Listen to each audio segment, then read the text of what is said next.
Welcome to Energy Stew. This is Peter Roth, your host, and I'd like to ask you, how many past lifetimes have you had? Do you remember them? All of them? Some of them? None of them? Well, maybe there are opportunities to learn about them and even how you manage in between lifetimes, because you got to get from one to the other, So to help us know so much more about this is a wonderful teacher of mine, and she's been on the show before. I love what she does. She's a great author and a wonderful regressive hypnotist, hypnotherapist. I don't know how we'll talk about that, but anyway, Linda Backman, welcome back to Energy Stew. Thank you, Peter. It's great to be back with you. Thank you. I'm always so impressed by the long history you've had regressing people both into other lifetimes and in between lifetimes. And the stories about it are amazing because so many people don't realize where they could have been or who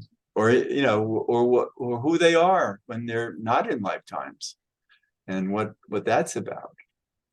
And you've seen it all over so many years. So where can we start?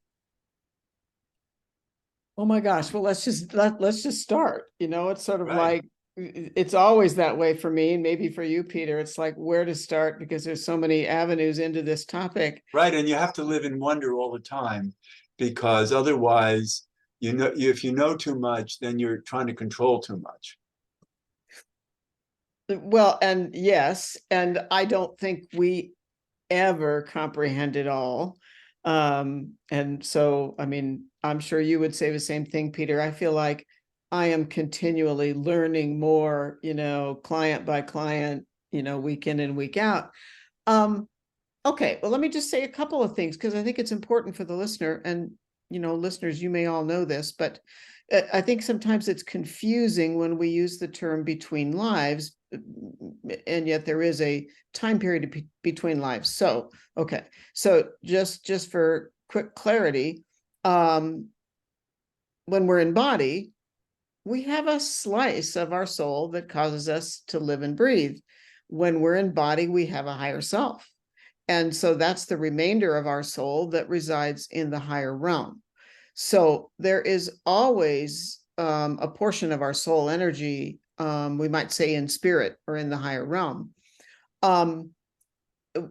When I guide regression and the client finishes a past life, dies in the past life, and, I might say crosses over, the client is then connecting at their level of higher self. And they're connecting basically in current time. They're connecting with their soul right now, higher self, in the spiritual realm. But alongside that, of course, there is that in between lives. I mean, let's just say that people will often ask me, well, Linda, what's the average length of time between incarnations?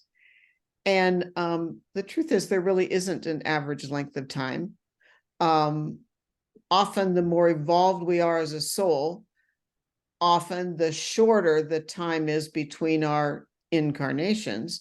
But yes, there can be, in between life, if you will, or connecting with our soul when we're not incarnate.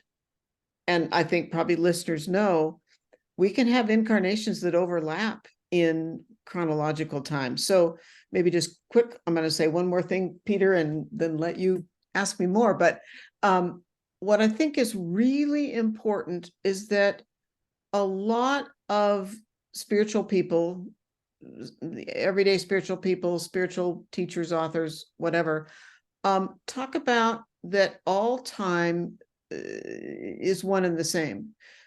And to be honest, that's not true in terms of evolution of our individual soul or evolution of humanity. Right. We need sequence, right? Yeah, exactly. And so all time it's not like, your past lives, Peter, or my past lives and our future lives and our current life are happening all at once. that's not the case based on what I've learned from 28 years or so of regression work. We are evolving in real time, and humanity is evolving, if we are evolving, in real time. So Right. important. Right. And yeah, it's important to know that. But that's the big picture. And the more minute picture is who we are individually and how we know ourselves. And if we have our higher self, who is our higher self as us, and who are we as it, if it also is the higher self of all these other lifetimes? Yeah. Okay, great question. So, I mean, I can speak a bit about my own higher self, because at times I talk to, and I just call it her, but my higher self really doesn't have gender.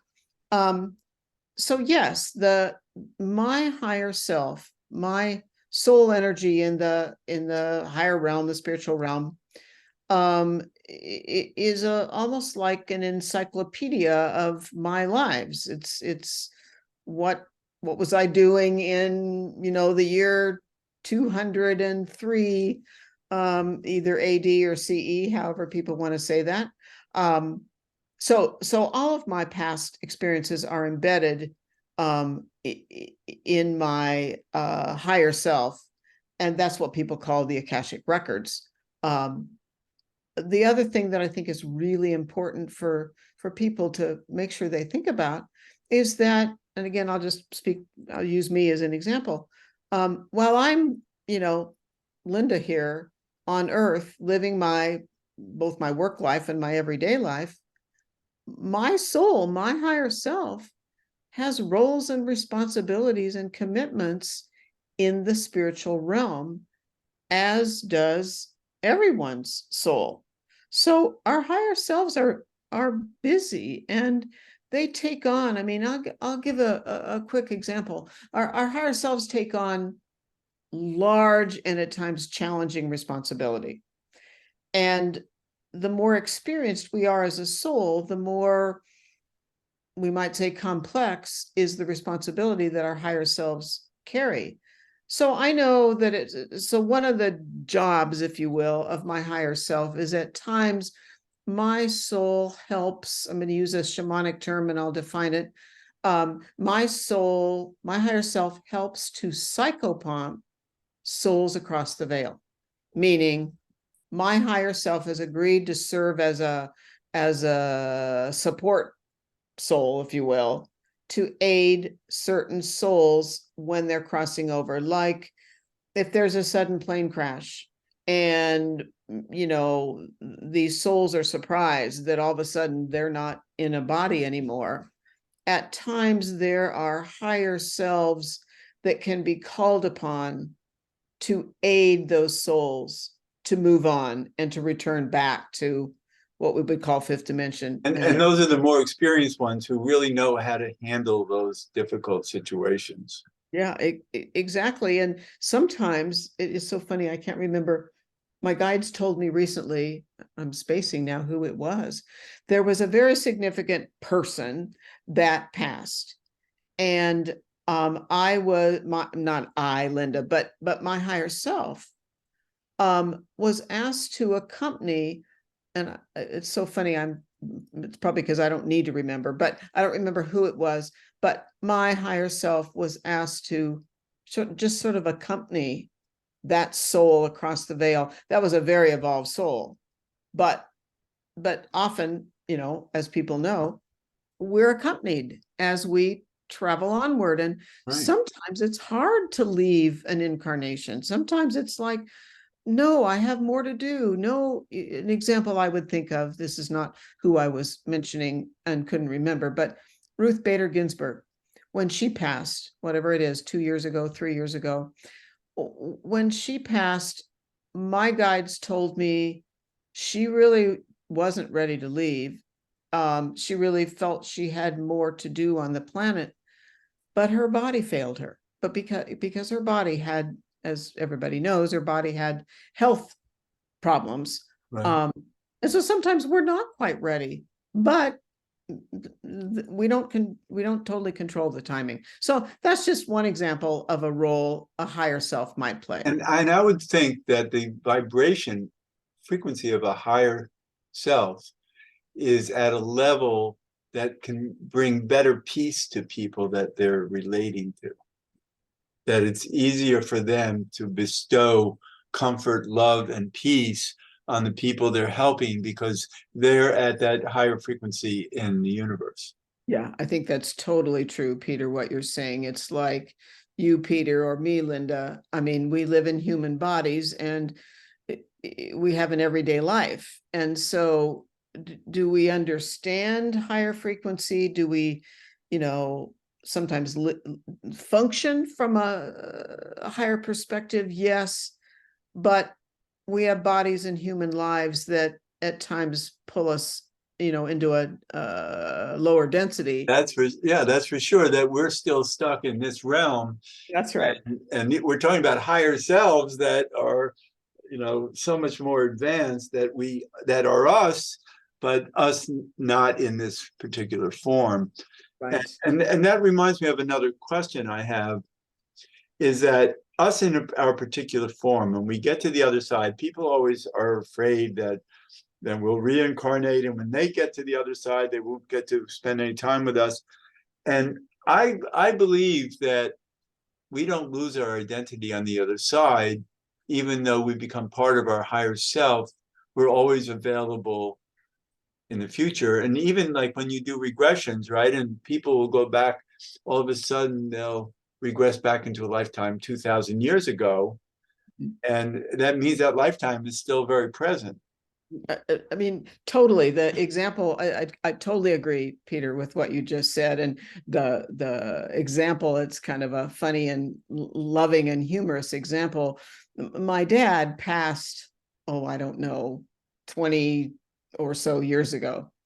Maybe it's not quite that much. Maybe it's 17, but it doesn't matter. My dad passed. My dad was very much into finances. He was kind of sort of a penny pincher, but he was pretty savvy about managing money, making investments, blah, blah, blah. Well, I don't hear from him very often anymore. My dad passed in 2004. So yeah, what is that? That's 19 or so years. Yeah. I don't hear from my dad hardly ever, unless I'm working on a financial decision. Or, I'm going to buy a new car, or I'm going to, put an addition on my house or whatever it might be. And then my dad shows up and it's my father. I mean, just as he was, and he gives me, and honestly, it's very sound advice. So yes, I totally agree. And how do you identify him showing up? How does he show up? Well, two ways, to be honest, since you're asking that. For me, intuitively, I tend to be fairly what I call claircognitive. So it just comes in as words, sentences, conversation. Right. My husband, Peter, who my husband, Earl actually is a very capable channel. At times, Earl will channel my dad. But it's just, it feels like my dad. The attitude, the interest almost exclusively in something financial. That's right. My father. No, it all makes sense. Yeah. I'm just looking to see how you identify it so other people can identify situations where they feel somebody is helping them from the other side. Yeah. Yeah. It just feels like my dad. Yeah, that's great. No, I've had my own family that passed on that I've connected with, that I appreciate a lot, that they're still there. And I know I'm at my age, I'm not supposed to live a whole lot longer. And I want to be around a lot longer because I have new grandchildren, and I love the work I do. And so, but at some point, we all have to give up the ghost. And I'm so excited to see so many. The welcoming party for me, I know, is going to be huge, and I'm so excited about it. So we have that to look forward to. But Yeah.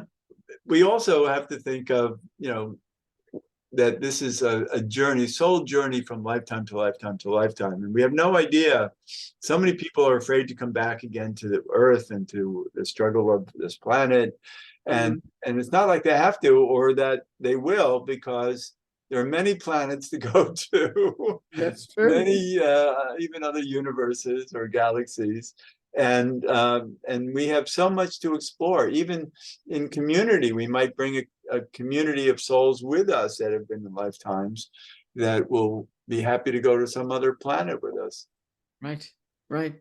Yeah. And I mean, I think, Peter, that in my, I'll call it research, because every time I work with a client or patient, whatever, I use those two words for the people that I work with, but I'm always learning. I'm always expanding my understanding. And so my understanding is that on Earth, the souls that incarnate on Earth are basically what I might call three types of souls, or maybe said a little bit more clearly, three types of souls that originate with the purpose or the intention of where they're going to incarnate primarily. So just said very briefly and quickly, there are souls that primarily are designed to come to Earth. That's not to say they don't have occasional off-Earth lives, but primarily an Earth-based soul comes here. And one of the unique qualities of an Earth-based soul is that Earth-based souls can have far more than one incarnation on Earth simultaneously. So there are some souls, and I could, talk a bit about that in a minute if that's appropriate, but Earth-based souls, once they're evolved to a certain level, can have multiple simultaneous incarnations, like 2 or 3 people that are, you might say, slices of the same soul. Do they meet up? On occasion, yes. Okay. Because people often talk about twin souls, but that's usually in terms of romance. Yes. The classic example, and I can share this because it's public knowledge. There are a couple of fairly well-known spiritual teachers. One actually, they're both acquaintances, and actually one was a dear friend. One passed recently, but they know they are the same soul, and they have been very connected. And those two people are a teacher. They both live in California. Michael Tamura and Gary Renard are aspects of the same soul. So yes, on occasion they meet up, but often they don't meet up. And it really doesn't matter whether they do or they don't. They have different life contracts. They have different purposes. Yeah. Right. Yeah, I think that more than that we're all supposed to meet up like that, because I do think we have communities that we have lifetimes with, and that because you teach that when people end a session, if a hypnotherapist ends a session with someone, to ask them if they see anybody from that lifetime who they know in the present lifetime. Totally. And often they do. Yeah. And that's common for Earth-based souls. It's like, I know a fair amount about souls in my blood family, souls that are friends. In some cases, I know I've known them before, and all of that. So then there are 2 other types of souls, or you might say soul origination. One is an interplanetary soul. You can exchange that for ET soul or starseed. Those are souls that often don't come to Earth, but at times do come to Earth. That's how I learned about it through my own practice. An interplanetary soul comes from somewhere else in the universe that is not tied to Earth's frequency. And they are, if they come to Earth, they are always highly advanced, coming from a healthy culture, because they bring those teachings, that wisdom, to humanity, because we need it. I love that. Yeah. What's the third? The third is a soul from the angelic realm. Okay. And so I have clients who discover, sometimes I can tell as I'm getting to know them in the interview. I never say anything about that until I guide the regression. But yeah, so there are souls that support whatever term people want to use for the divine. It doesn't matter what their word is. There are so many words. Yeah, they live in. I have an in-law who is from. I know because um, I did a regression with her, and as she's moving from one life to the other side, she's moving through the ethers, and she says, "There's some noise behind me. Mm, I don't know what it is." I said, "Well, look behind you. What do you see?" She said, "I see wings. I have wings." yeah. And it's like, oh well, and I never knew that before that could be, and I know I connected with you about it, and you said she was from the angelic realms, and it makes sense about her personality and what she does in life. And Yeah, exactly. They are usually the kindest, most loving, non-judgmental, yes, almost not to a fault, but uniquely non-judgmental. right. Yeah. And so it's beautiful to know those people, but there's so many highly evolved souls here now that I think have to be, and the children coming in certainly are. Totally true. And we need them. I mean, as these children are coming in, I mean, my guides have told me that there's an intention, a push right now for more interplanetary and more angelic souls to come to Earth, because Earth needs the wisdom of both those two types of souls. Yeah, I totally agree. So to me, the future looks bright. It's just that we have to get through the current time. Exactly. Yeah. But I'm so excited that you have this chance to explore these realms of life that very few people are familiar with. And you have such diversity of it because each person has a different story and different surprising things to show you. Yeah, I mean, it's interesting, Peter, especially as you and I talk to each other, and we both know that, we're not in our 40s or 50s or 60s or whatever. And it's like, I know that I have friends and family members who think, why isn't Linda ready to retire? And just like you, I think, Peter, I'm not ready to retire, because I find what I learn pretty much week in and week out fascinating, purposeful, expansive, and it's the only way that humanity and the universe will evolve, is for us to keep coming into body, and as best we can living our soul agreement. So yeah, I'm certainly not bored with what I do. Right. And it's uplifting because we know so much about evolution that we don't feel stuck.